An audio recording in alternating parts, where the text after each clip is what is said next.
Welcome, and welcome back. First of all, I want to thank you for the views that I got on the first FM video. It was quite surprising and unexpected. Funny thing is that during that whole week when I made that, I was actually prepping for another video that I cared a whole lot more about, and that video did terribly. So of course I'm doing the smart thing and following up on the video that did well by recording this almost a full year later. I'm very smart. Anyway. By the way, if you haven't seen that video, you should. It's good. In that, I mostly talk about typical FM ratios, so it's a focus on tuning. But in this video, I'm focusing more on the modulation itself and how it alters your sound. So let's get into it. FM is frequency modulation. It's as simple as it is complex, and it's as complex as it is simple. That makes sense, trust me. Contrasting with subtractive synthesis, which involves taking harmonically rich waveforms like a sawtooth or a pulse wave and a filter to cut out those higher harmonics if you wanted a softer sound, FM typically uses sine waves or sine-like waves and modulation between those waveforms to build up to a more harmonically rich and complex sound. Even though there are multiple oscillators in FM, the only one that you hear is called the carrier wave. The one that you don't hear is the waveform that is modulating the carrier wave and is aptly named the modulator. And speaking of modulator and carrier, let's hear what that sounds like. Here's a modulator-carrier pair with a 1-to-1 tuning ratio. It sounds like this,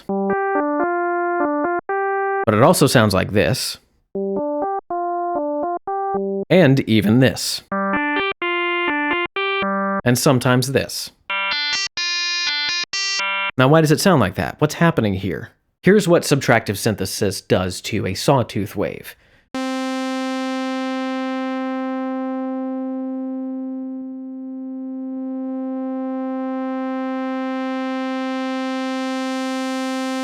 If we take a sawtooth wave that is unfiltered, we can hear these very, very bright, higher-end harmonic overtones. If we were to apply a filter and then gradually close it down, we're actually softening the sound a bit. The underlying sawtooth waveform shape isn't changing that much. But watch what happens with FM synthesis.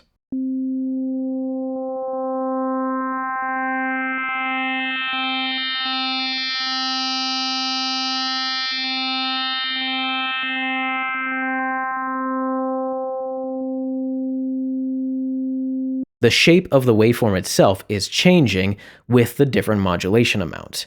And this is one of the things that makes FM a little complex. With this two oscillator modulator carrier pair, if we were to change the amount of modulation, we could see how it's affecting the waveform shape and how that sounds. It's getting brighter and it's getting a little bit more metallic and a little hollow.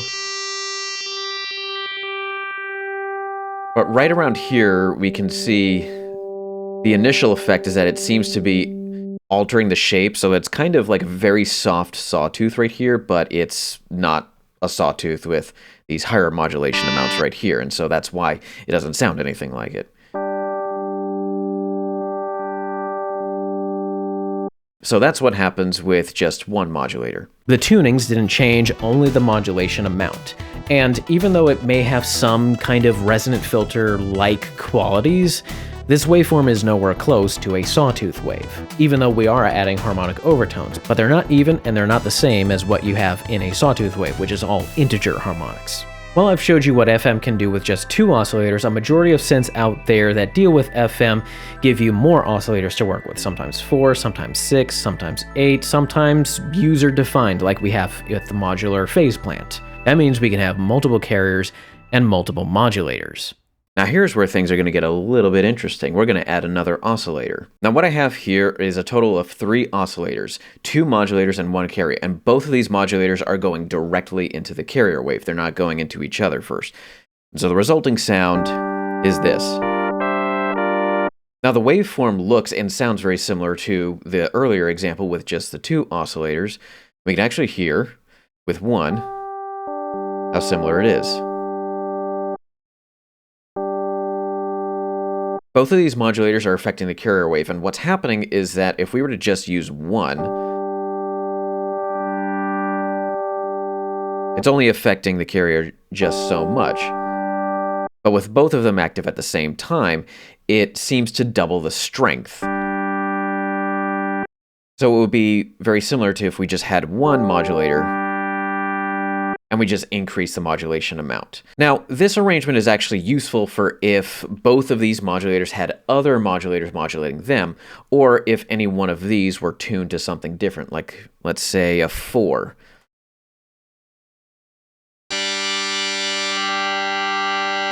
If we were to just hear the 4 affecting the carrier, we hear that, and of course the 1 to 1, all three of them together.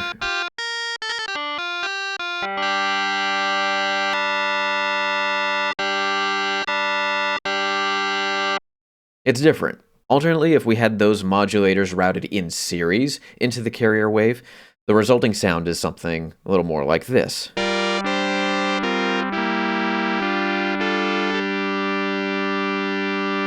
Since the first modulator up here is modulating the second modulator, it's changing the resulting sound even more. But as soon as we have another sine wave modulating this modulator, we now have the shape here that we originally had down here in the carrier wave, but it's adding a little bit of a brightness to the resulting sound. Now watch what happens when I change the amount of modulation here. We see that it's distorting the wave even more.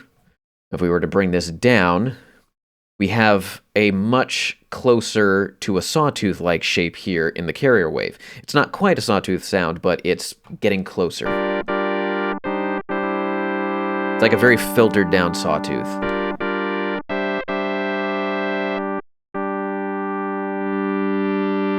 And here, it's kind of like a pseudo pulse kind of triangle-like sawtooth sound.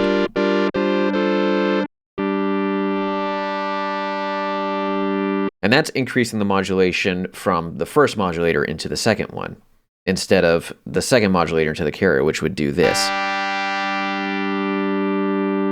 Now, how much would that change if I were to add yet another oscillator to the mix and have 3 modulators? Well, it would sound a little something like this.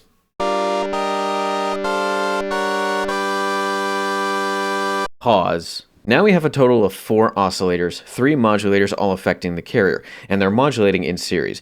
I showed a little bit of how changing the modulation amounts in the last example changes the resulting sound of the carrier wave, and we can do a little bit more of that here. We have this resulting waveform right here. It's kind of a little sawtooth-like, but not quite. And if we were to, say, increase the modulation of the modulator directly going into the carrier, it's going to change the shape like this. It's going to add these humps and stuff. If we were to bring this down, it smooths out the sound a bit. Let's see how much we can actually change this sound in different ways.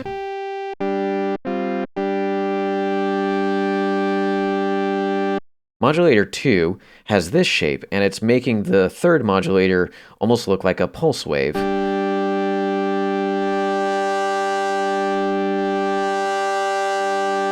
And it's doing this to the resulting sound, almost like it has kind of like an octave effect.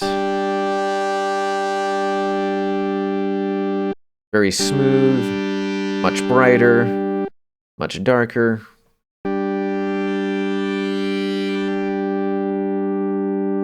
Much smoother, much more sawtooth-like, very bright right here. A lot of harmonics there.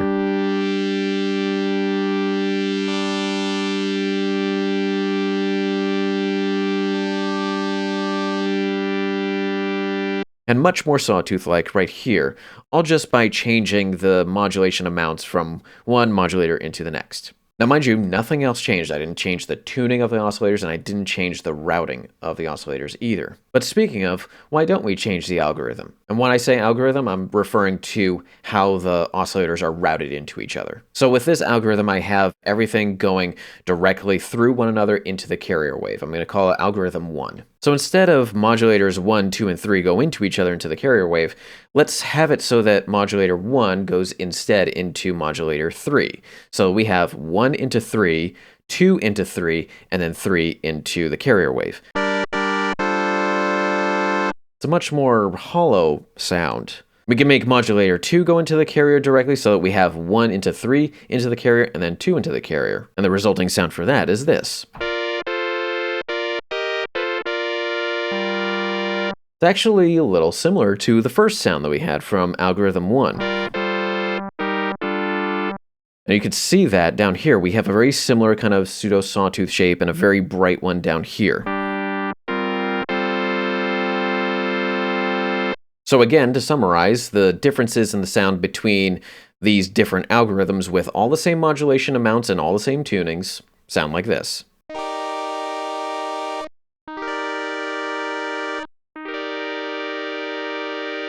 Now, some of you might be thinking, how do you know which algorithm is right to use, how much modulation you should use to get a certain waveform shape?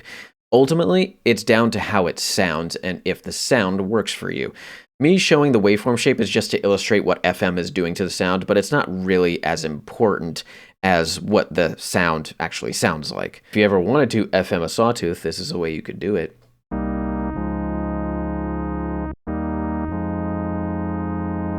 However, there are times where the algorithm would be important.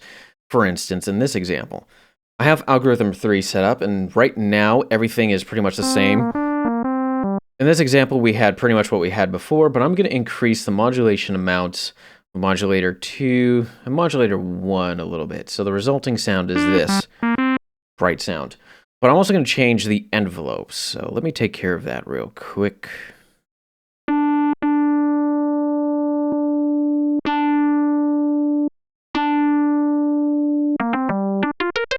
And the resulting sound is this. It's a bass, pluck, key, doesn't really matter. The resulting sound has this very, very kind of tight attack to it, and it's really pronounced with modulator 2. If I were to mute that, we have that. Now, modulator 2 in this algorithm is directly modulating the carrier. But let's change the algorithm to algorithm 1 and hear what that sounds like instead.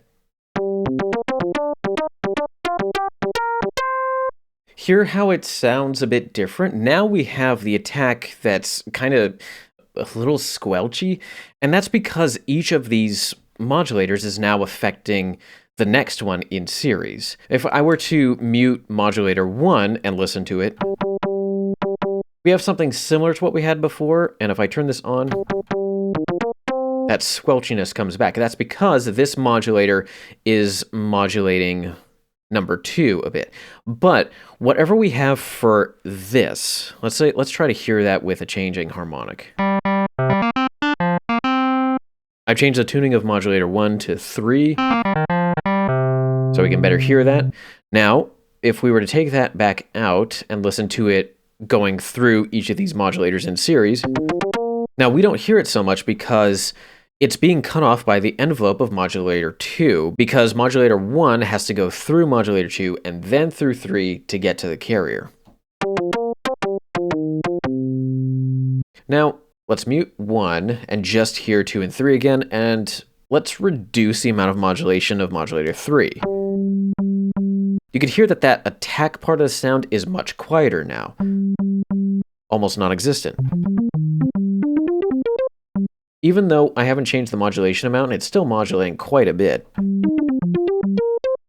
It's not affecting the overall output of the sound because this has to go through modulator 3, which is not modulating the carrier wave that much, which is why we don't hear it. Going to hear more of it with the more modulation we give it, and less of it as we bring it down. Which is why if we were to have modulator 2 go directly into the carrier wave, regardless of what modulator 3 is doing, we would hear it anyway. So if you had a sound like this where you wanted to hear different elements of the sound, let's say one's a different tuning, one's a different modulation amounts, and ones that have short envelopes, depending on where that goes. If it were to go directly into the carrier wave, you're going to hear it no matter what. But if you were to route it through other modulators, and these other modulators are affected by short envelopes or low modulation amounts, that's also going to affect how much you're hearing these other elements. So I'm going to take this out and change it so that this is now modulating number 3 again. And now we can hear that. Now if I were to modulate this actually to the carrier wave, it sounded completely different modulating the carrier wave than it does modulating modulator 3. Hear how it's much softer, not as bright, not as metallic?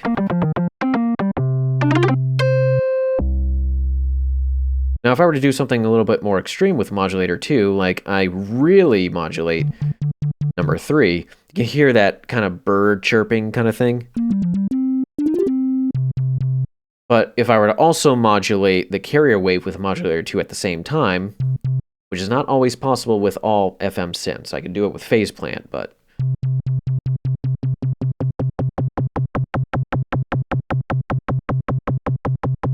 we have this attack sound affecting the sound twice. And this is why sometimes it does actually matter which algorithm you choose. So we have all of that, and all we've changed is the algorithm and the modulation amounts. And already we've heard a number of different timbres that could be useful for your sound design. Any of these sounds could work for basses, keys, plucks, or pads, as there's a mix of soft, bright, hollow, and metallic sounds. And that is the gist of modulation in FM. Now combine that with different tuning ratios, envelope shapes, and waveforms to craft your sound, now FM doesn't seem so hard now, does it? Let me know if there's anything else regarding FM that you want me to cover, and I can see if I can make that happen. It doesn't have to be something as general as tuning ratios or modulation, it could be something specific like certain types of sounds. And yeah, I'll see what I can do. With that being said, I will see you in the next video. Bye.